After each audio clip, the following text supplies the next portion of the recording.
प्रिय विद्यार्थियों, आज हम लोग यहाँ स्टैटिक्स का एक और टॉपिक पढ़ेंगे जिसका नाम है सामान्य कैटेनरी। ठीक है, तो ये होता क्या एक तरह से, जब आप लोगों ने ग्रुप में देखा होगा कि जैसे कपड़े सुखाने वाली जो रस्सी होती है अपने पास, ठीक है, मान लीजिए जैसे रस्सी, इसको आप स्वतंत्रतापूर्वक गुरुत्वाकर्षण के अंतर्गत लटकाते हो तो ये किस फॉर्म में आ जाती है अपने पास, या दो खंभों के बीच तार देखे होंगे तो इस फॉर्म में आ जाता है। तो ये जो इनको अगर हम लोग इसको डोरी कहो या जंजीर कहो, इसको अगर किन्हीं दो बिंदुओं के मध्य, जैसे एक ये बिंदु मान लो, एक ये बिंदु मान लो,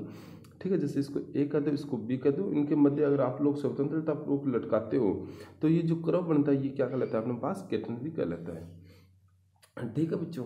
अगर आप लोग इस डोरी या जंजीर जो भी है ये, इसको डोरी कहो या जंजीर कहो, ठीक है, तो जो भी आप इसको कहोगे, इसका अगर इकाई लंबाई का बाहर अगर अचर हो, ठीक है, यानी कि इकाई लंबाई का बाहर क्या हो बच्चों, इकाई लंबाई का बाहर अचर हो, तो इस केस में ये जो कैटेनरी होगी ये क्या कहलाएगी अपने पास, एक समान, या फिर इससे कहें तो सामान्य कैटेनरी कह सकते हो बच्चों। ठीक है, सामान्य कैटेनरी कह सकते हैं इसको। अब रही बात कि सर मेन जो चीज़ होती है एग्जाम में जो पूछा जाता है वो क्या पूछा जाता है, तो वो ये तो है नहीं कि अपने पास हो सकता है मे भी कि जंजीर इसकी एक समान या सामान्य कैटेनरी की अपने को डेफिनेशंस पूछ लें, लेकिन इसमें जो मेन चीज़ रहती है वो इसकी क्या रहती है, नेज समीकरण रहती है। तो अगर हम बात करें कि जो सामान्य कैटेनरी है,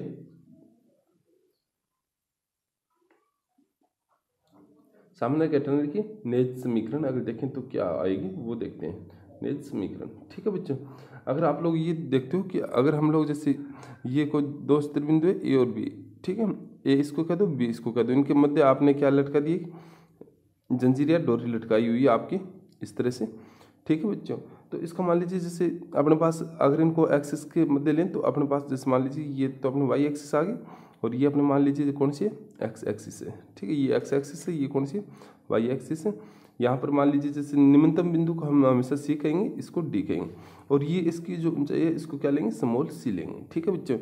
तो आपको एक तो पता ये होगा कि यहाँ अगर कोई भी पॉइंट पी ले लेते हैं और ये लेंथ एस ले लेते हैं, ये पी बिंदु ले लें, अगर हम लोग यहाँ से इसकी टेंजेंट खींचे तो टेंजेंट मान लीजिए जैसे इसकी ये आगे, ठीक है, तो टेंजेंट है ये इस पॉइंट पी पे।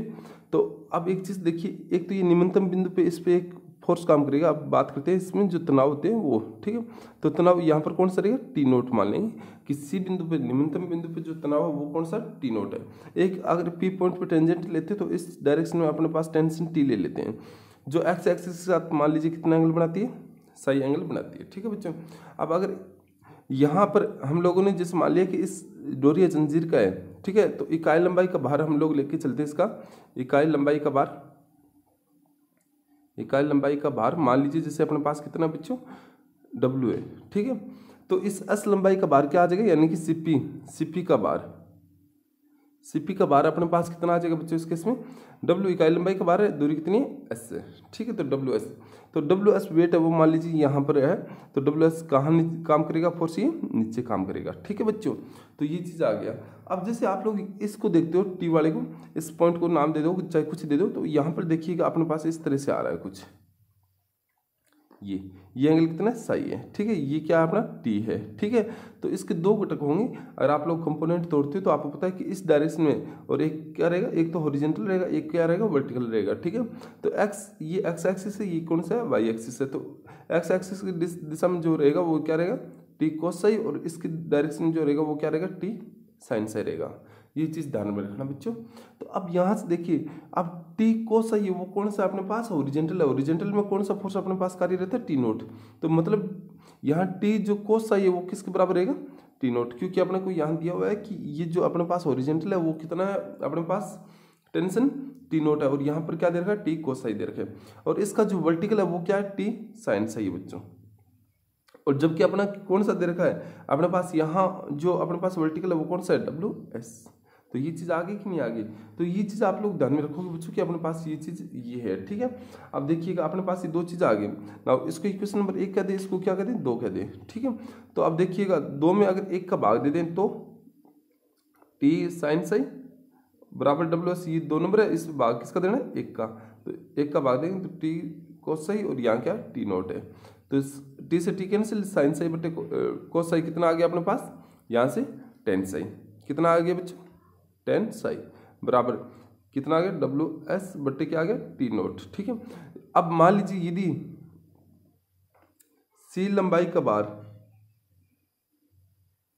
ठीक है, यदि सी लंबाई का बार, ठीक है, सी लंबाई का बार डब्ल्यू सी हो, ठीक है, डब्ल्यू सी हो, ठीक है, तथा टी नोट बराबर क्या ले ले, डब्ल्यू सी ले ले, जहाँ सी क्या है अपने पास, इकाई लंबाई का बार है। यदि अगर सी लंबाई का बार देखना है तो अगर सी लंबाई है तो डब्ल्यू सी हो जाएगा बार, ठीक है, तो टी नोट बराबर क्या है, 0 डब्ल्यू सी लेने पर, ठीक है। अगर और सी कौन सा रहता है अपने पास, ये जो इसकी ऊंचाई है वो कौन सी है अपने पास, सी है, ये याद रखना। और ये है वो क्या है अपने पास, सी लंबाई का जो बार है वो है, ठीक है। तो टी नोट बराबर डब्ल्यू सी ले ले, तो यहाँ से टेन साई बराबर क्या आ जाएगा बच्चों, यहाँ से देखिएगा आप लोग, टेन साई बराबर क्या आ जाएगा अपने पास, डब्ल्यू एस बटे क्या था, टी नोट की जगह क्या लिख देंगे, डब्ल्यू सी, ये कैंसिल आउट, तो टेन साई बराबर क्या आ गया बच्चों, एस अपॉन सी। तो एस बराबर क्या आ गया, सी टेन साई, जो क्या है अपने पास, कैटेनरी का नेज समीकरण होता है बच्चों। क्या रहेगा ये, कैटेनरी का नेज समीकरण, ठीक है। तो आप याद रखो ना, सिंस टी नोट बराबर क्या लेना, डब्ल्यू सी, जहाँ सी लंबाई का ये बार है वो डब्ल्यू सी है, वो किसके बराबर लेंगे, टी नोट के बराबर, ठीक है। तो एस बराबर क्या आ गया बच्चों अपने पास, सी टेन साई। तो ये क्या कहलाता है अपने पास, नेज समीकरण है, ये क्या है, नेज समीकरण। तो ये सब चीज़ें आप याद रखनी पड़ेगी कि नेज समीकरण है वो क्या चीज़ है अपने पास, ठीक है। अब थोड़ा सा और आगे बढ़ते हैं कि इनका जो कार्तीय समीकरण है वो और देख लेते हैं। नेज समीकरण देख चुके आप लोग, कार्तीय समीकरण और देख लेते हैं, ठीक है। सिंस अब आप लोगों ने बच्चों एक चीज़ याद है कि सिंस टेन साई बराबर, आपने बीएससी पार्ट फर्स्ट में पढ़ा है अवकलन में कि टेन साई बराबर क्या होता है, dy अपॉन dx होता है। तो एस बराबर क्या आ जाएगा, सी टेन साई की जगह क्या लिख सकते हैं, dy अपॉन dx लिख सकते हैं कि नहीं। अब इसका क्या कर दो, x से सापेक्ष अवकलन करने पर, जैसे x से सापेक्ष अवकलन करोगे तो ds अपॉन क्या आ जाएगा, dx बराबर क्या आ जाएगा, c, और यहाँ इसका करेंगे तो dy अपॉन dx स्क्वायर आ जाएगा बच्चों, ठीक है। अब आपको पता होगा कि अगर अपने पास इस तरह से टेन साई अपने को दिया हो, सिंस टेन साई किसके बराबर है, dy अपॉन dx के, और वैसे ये होता है किसके बराबर है, टेन अपने पास लंब बटे आधार के, ठीक है। तो अगर इस तरह से देख लें, ठीक है बच्चों, अगर ये अपने पास साई एंगल हो तो लंब कौन सा रहेगा, ये dy, और ये क्या है dx, और ये क्या लेते हैं हम लोग ds। तो आपको यहाँ से पता होगा कि ds का स्क्वायर बराबर कर्ण स्क्वायर बराबर क्या होता है, आधार स्क्वायर प्लस क्या होता है, लंब स्क्वायर होता है, ठीक है। अगर हम लोग यहाँ dx स्क्वायर का भाग दे दें तो ये आ जाएगा, यहाँ dx स्क्वायर का भाग दिया 1 हो गया, प्लस dy अपॉन dx का होल स्क्वायर, ठीक है। तो ये चीज़ याद रखो बच्चों आप लोग। अब यहाँ से देखिएगा अपने पास ये सब चीज़ें आ गई ना अपने पास कंप्लीट। तो अब ds अपॉन dx की जगह क्या लिख सकते हो आप लोग, 1 प्लस dy अपॉन dx का होल स्क्वायर और का स्क्वायर रूट, क्योंकि इसका होल स्क्वायर इसके बराबर है तो ये होल स्क्वायर नहीं है सीधे, तो c dy अपॉन क्या आ गया बच्चों, dx स्क्वायर आ गया माना। अब dy अपॉन dx को कुछ मान लेते हैं, जैसे स्मॉल p मान लिया, तो 1 प्लस पी स्क्वायर का स्क्वायर रूट बराबर क्या आ गया बच्चों, c, और यहाँ dp बटे dx हो जाएगा, क्योंकि ये दो बार है ना, तो इसको आप लोग जैसे ये लिख दिए ना, अब इसको क्या लिख सकते हो, dy अपॉन dx स्क्वायर को dy dx और dy अपॉन dx, ठीक है। तो d और इसकी जगह क्या लिख दें, p अपॉन dx, ठीक है बच्चों। तो ये चीज़ आ गई अपने पास। यहाँ से देखिएगा आप लोग, अगर हम लोग सेपरेशन ऑफ वेरिएबल कर दें, चरों का पृथक्करण, जैसा कि आपने अवकल समीकरण में पढ़ा, चरों का पृथक्करण करने पर, चरों का पृथक्करण करें तो p को p की साइड में, x को x की साइड में लिया, तो dx इस साइड में आ जाएगा, c dp अपॉन क्या आ जाएगा बच्चों, यहाँ से 1 प्लस पी स्क्वायर का स्क्वायर रूट, ठीक है। अब यहाँ से देखिएगा बच्चों अपने पास क्या आएगा, ऑन इंटीग्रेटिंग समाकलन कर दो इसका, तो क्या आ जाएगा, dx का इंटीग्रेशन बराबर c बार आ जाएगा, dp अपॉन क्या आ जाएगा, 1 प्लस पी स्क्वायर का स्क्वायर रूट, ठीक है बच्चों। dx का इंटीग्रेशन करोगे तो क्या आ जाएगा, x बराबर क्या आ जाएगा अपने पास यहाँ से c, और ये किसका होता है याद है क्या, सिंस dx अपॉन, ठीक है, 1a² प्लस x² हो, ठीक है, तो अपने पास क्या आता है a² प्लस x² का स्क्वायर रूट दिया हो तो ये किसके बराबर आता है अपने पास साइन इनवर्स, ठीक है, x अपॉन a और बार क्या था 1/a, ठीक है, सॉरी साइन हाइपरबोलिक इनवर्स होता है, ठीक है। तो ये चीज़ आप याद रखोगे तो यहाँ से क्या आ जाएगा अपने पास, इसका करें तो बार एक की जगह क्या 1 तो बार 1 पड़ा रहेगा साइन हाइपरबोलिक इनवर्स, ठीक है, x की जगह क्या दे रखा p अपॉन क्या आएगा 1 और प्लस सम कांस्टेंट जैसे मान लीजिए अपने पास क्या आ गया c1, ठीक है। तो ये याद रखोगे सब चीज़ें आप लोग, इसको आप चाहो तो लोग भी ले सकते हो या सीधा भी ले सकते हो, ठीक है। अब आगे देखिएगा बच्चों आप लोग, अब जैसे अपने पास आ क्या गया x बराबर c sine hyperbolic inverse p plus क्या लिखा हमने c1, ठीक है। अब अगर इसको हम लोग इक्वेशन नाम दे दें, जिससे हमने कुछ नाम दिए कि पीछे, चलो कुछ नहीं दिए, इसको कैपिटल A कह देते हैं। अब इसमें अगर कांस्टेंट c1 को हमें देखना है तो अगर हम लोग यहाँ पर कैटेनरी का जो निम्नतम बिंदु है वो C से ऊर्ध्वाधर रेखा को y एक्सिस ले लें तो क्या होगा उस केस में, ठीक है। तो यहाँ लिख देता हूँ कैटेनरी का जो निम्नतम बिंदु है ना, जिसको हमने कौन सा कहा था C कहा था, ठीक है, कैटेनरी का निम्नतम बिंदु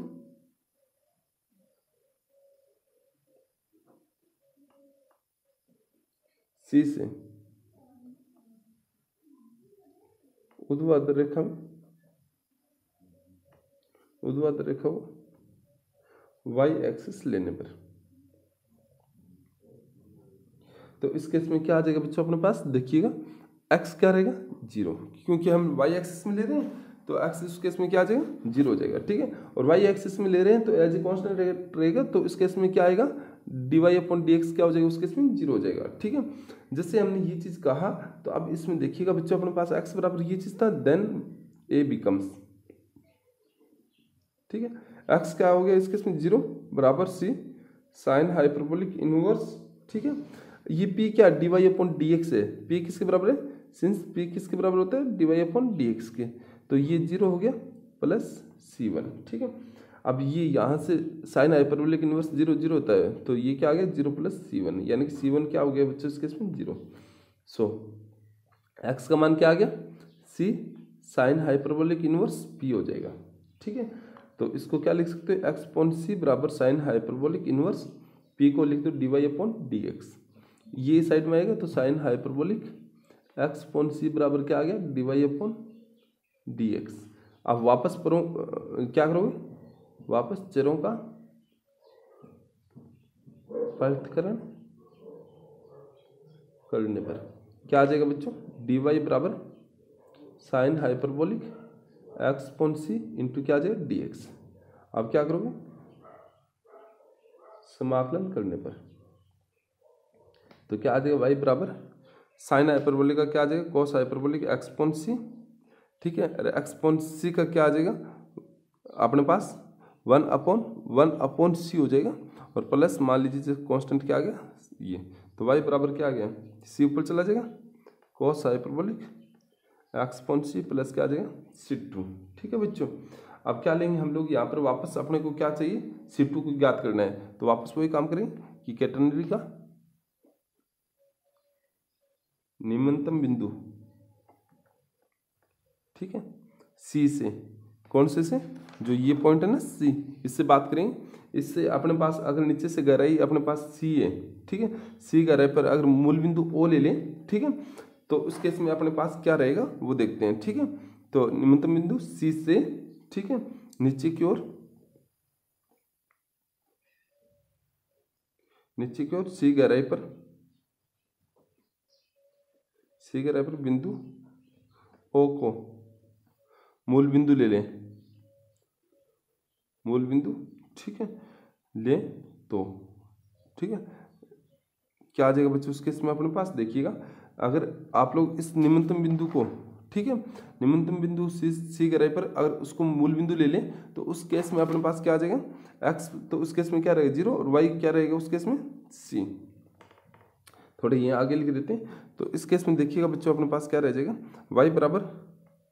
c कोस हाइपरबोलिक एक्स का मान क्या है 0 बट्टे सी प्लस क्या आ जाएगा C2, ठीक है। सॉरी वाई बराबर क्या लेना है C, ठीक है। तो यहाँ C है,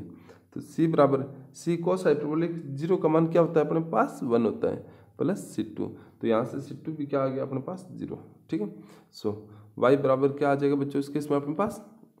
y बराबर आ जाएगा अपने पास C cos hyperbolic x upon C, और ये क्या है अपने पास कैटेनरी का कार्तीय रूप होता है।